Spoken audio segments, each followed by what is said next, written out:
नमस्कार दोस्तों, मैं नेहा। मेरे YouTube channel tech education with Neha में आप सभी का स्वागत है। आज हम एक इम्पॉर्टेंट टॉपिक प्रोबेबिलिटी स्किल का जो सब्जेक्ट होता है उसके कुछ इम्पॉर्टेंट एमसीक्यूज़ पर हम आज चर्चा करेंगे, जिसमें मैं आपको एग्ज़ाम्स में आने वाले क्वेश्चन के बारे में बताऊंगी और उनके सही आंसर क्या है वो सब मैं आपको एक्सप्लेन करूँगी। किस टाइप के पेपर किस टाइप के क्वेश्चन हमारे एग्ज़ाम में आते हैं वो थोड़ा सा मैं बताऊँगी। आगे भी मैं एमसीक्यू लेके आऊँगी। ये मेरा पहला एमसीक्यू है, तो आप मुझे ऐसा लगता है कि आप लोगों को मेरे साथ ये एमसीक्यू सॉल्व करने में अच्छा लगेगा, तो मेरे वीडियो पर बने रहिए। तो आज हम कुछ एमसीक्यूज़ कर लेते हैं, ठीक है। तो सबसे पहला क्वेश्चन देखते हैं।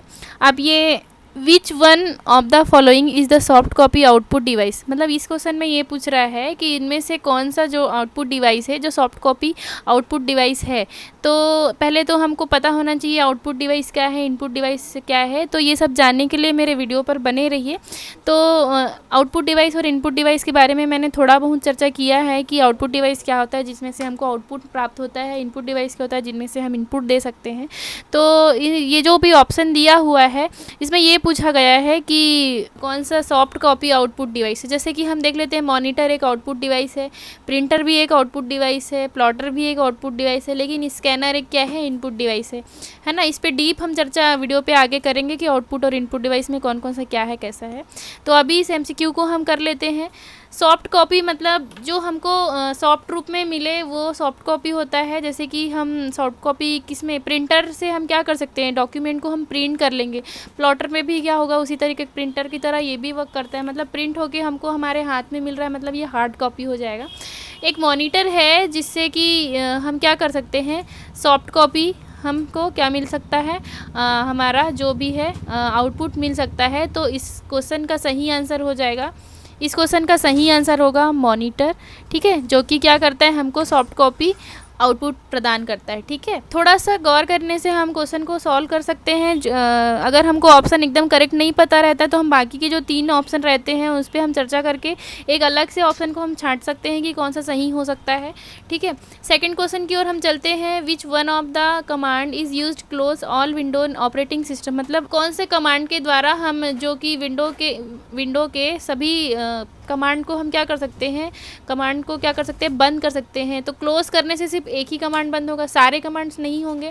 तो कैसे बंद होगा, क्या होगा। रीसेट करना मतलब भी रीसेट करना भी एक अलग तरीके का प्रोसेस है। एग्जिट करना मतलब हम जिस प्रोग्राम में हम वर्क कर रहे हैं वहाँ से बाहर होना हमारे लिए एग्जिट करना होता है। शट डाउन एक ऐसी प्रक्रिया है जो कि क्या करता है, पूरे विंडोज़ को विंडोज़ ऑपरेटिंग सिस्टम को क्या करता है, क्लोज करता है। तो इस क्वेश्चन का सही आंसर डी हो जाएगा, जो कि क्या करेगा, विंडोज़ ऑपरेटिंग सिस्टम को क्या करेगा, क्लोज करेगा। अब हम नेक्स्ट चलते हैं, थर्ड क्वेश्चन की ओर चलते हैं। Hand protection is done in industrial through, मतलब हम अपने हाथों का जो क्या कर सकते हैं, प्रोटेक्शन इंडस्ट्री में कैसे करते हैं। हम किसी भी इंडस्ट्री में काम करते हैं तो अपने हाथों को प्रोटेक्ट कैसे करते हैं। तो जो हाथों पे जो लगाने की चीज़ है वो क्या है, ग्लव्स दिख रहा है, तो हम ऐसे बाकी ऑप्शन को रीड किए बिना इसको टिक कर सकते हैं। हेलमेट क्या करता है, हमारे सिर का प्रोटेक्शन करेगा।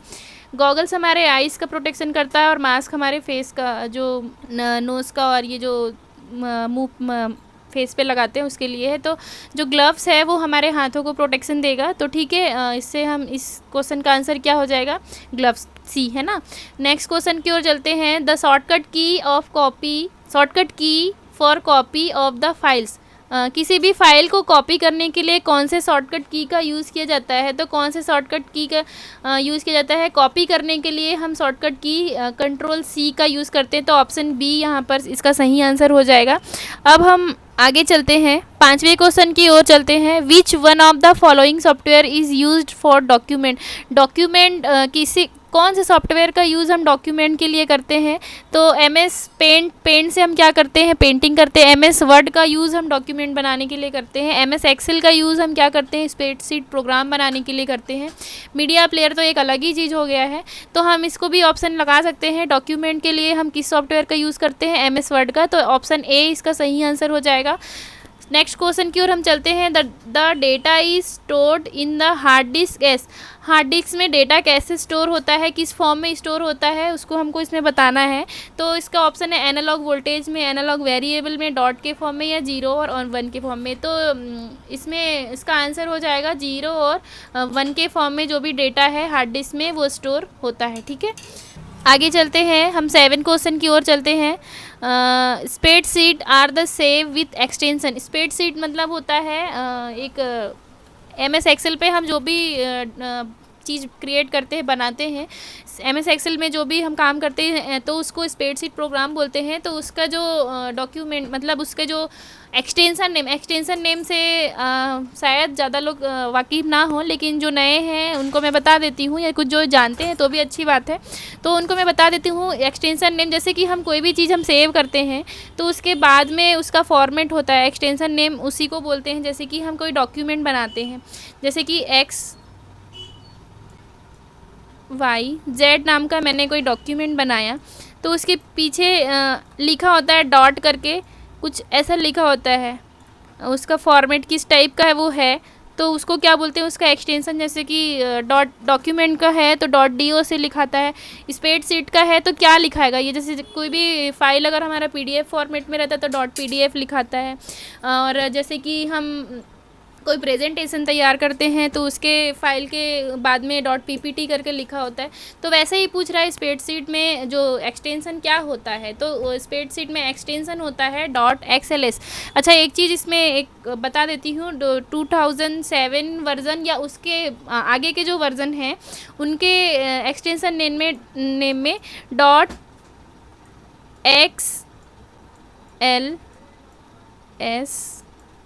.xls ये एक्स्ट्रा लग जाता है। तो ये दोनों ऑप्शन में से आप कोई भी आए तो आप ऐसे लगा सकते हैं, तो .xls है ना। नेक्स्ट क्वेश्चन है वेयर और the deleted file will be store. जैसे कि हम कोई भी फाइल डिलीट कर रहे हैं तो वो कहाँ पे जाके स्टोर होता है हमारे कंप्यूटर में, तो बहुत ही ईजी है। रिसाइकल बिन एक जैसे कि हम अपने घरों में एक डस्टबिन यूज़ करते हैं कचरा रखने के लिए, वैसे ही कंप्यूटर में हम कचरा रखने के लिए जो हमारे जो अनयूज्ड जो चीज़ें हैं उनको डिलीट करते हैं, तो हम डिलीट कर देते हैं, हमको यूज़ नहीं है, तो वो जाके कहाँ पे स्टोर होता है, कहाँ पे फेंकाता है, तो वो वही पूछ रहा है कि कहाँ पे जो हम डिलीट जो फाइल कर रहे हैं वो कहाँ जाके स्टोर होगा।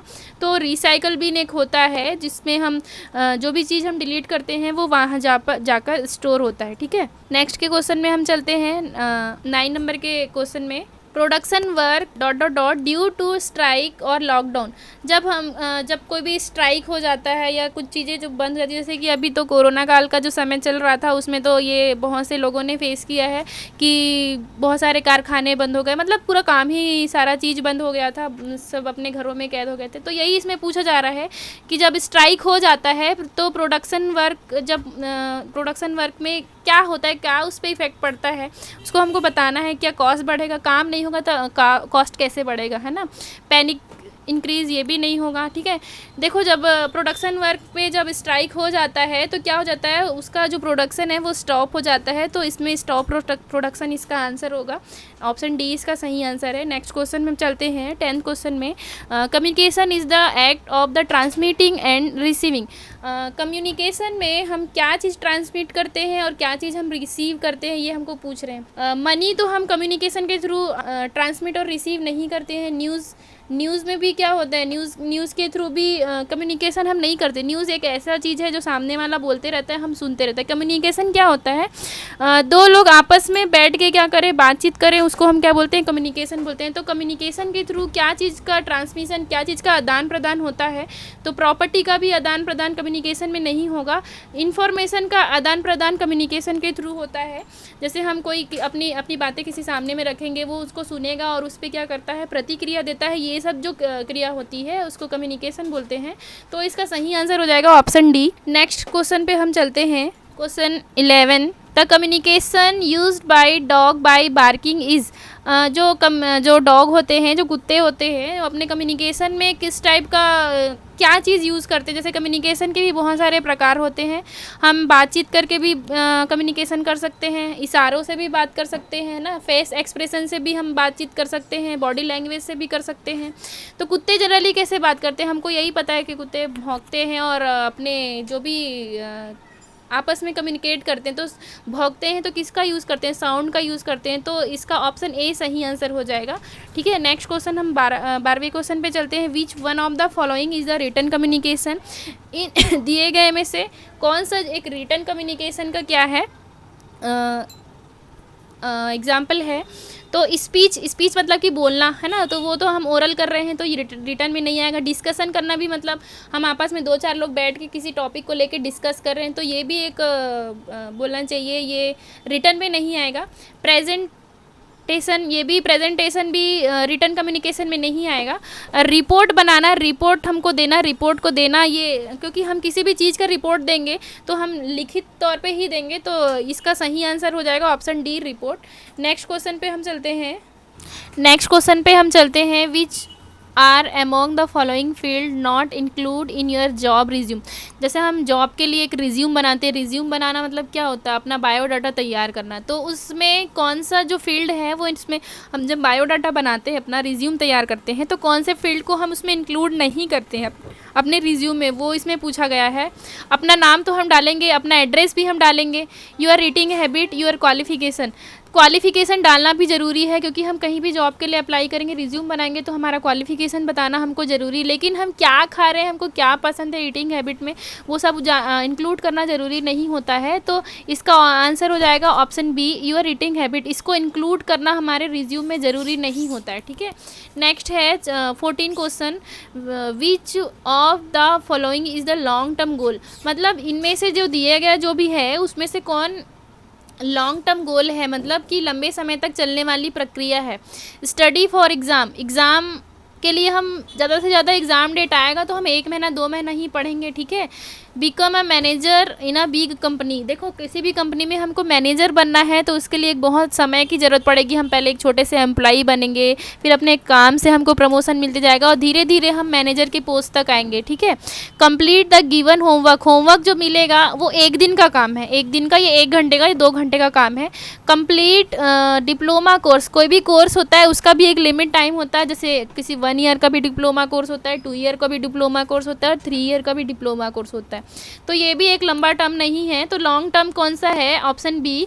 किसी भी कंपनी में हमको एक बिग मैनेजर बनना है, तो एक बिग कंपनी में हमको मैनेजर बनना है, तो वो एक क्या है, लॉन्ग टर्म गोल होता है। ठीक है, तो ऑप्शन बी इसका सही आंसर हो जाएगा। अब नेक्स्ट हम चलते हैं आगे के क्वेश्चन में। अब हम नेक्स्ट क्वेश्चन की ओर चलते हैं, 15 क्वेश्चन की ओर। The vertical line in an Excel sheet are known as, मतलब एक्सेल सीट में जो वर्टिकल जो खड़ी लाइनें होती हैं उनको क्या बोलते हैं, तो है ना, वर्टिकल लाइन को क्या बोलते हैं। तो जब एक्सेल सीट का भी मैं आगे आप सबको एक्सप्लेन करूँगी, तो इस टाइप का कुछ इस टाइप का बना होता है, ऐसा इस टाइप का बॉक्स, छोटे छोटे जो बॉक्स बने होते हैं एक्सेल पे। ठीक है, तो इसमें ये पूछ रहा है जो वर्टिकल लाइन होती है उनको क्या बोलते हैं एक्सेल सीट में, है ना।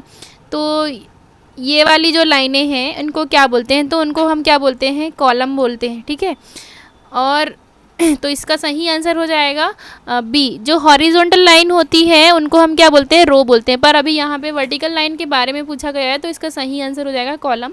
क्वेश्चन 16 की ओर चलते हैं। Word that show the action और कॉल्ड एस, मतलब हम किसी भी चीज़ पर हम एक्शन करते हैं तो उसको हम क्या बोलते हैं, तो हम उसको क्या बोलते हैं, वर्ब बोलते हैं, मतलब क्रिया, है ना। किसी चीज़ पर हम एक्शन करें, परफॉर्म करें तो उसको हम क्या बोलते हैं, वर्ब बोलते हैं। तो इसका सही आंसर हो जाएगा ऑप्शन बी।